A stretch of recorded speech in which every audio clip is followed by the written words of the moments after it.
ఓం బుద్ధి సిద్ధి ప్రదాయ నమః. ఈ మంత్రం చెప్పిస్తూ ఉంటే పిల్లలు చెప్పిన మాట వింటారు, మొండితనం తగ్గుతుంది.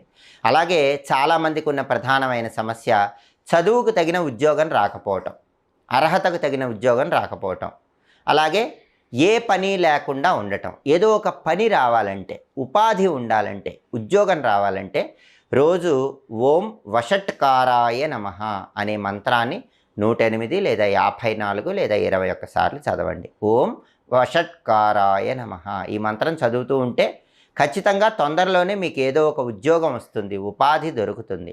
అలాగే ఇంటర్వ్యూకి వెళ్ళినప్పుడు చాలామంది ఫెయిల్ అయిపోతూ ఉంటారు. ఇంటర్వ్యూలో సక్సెస్ కావాలంటే ఇంటర్వ్యూ హాల్లోకి వెళ్ళే ముందు లేదా ఆన్లైన్ ఇంటర్వ్యూ స్టార్ట్ చేసే ముందు ఓం శర్మణే నమః అని 11 సార్లు చదివి ఇంటర్వ్యూ అటెండ్ అవ్వండి.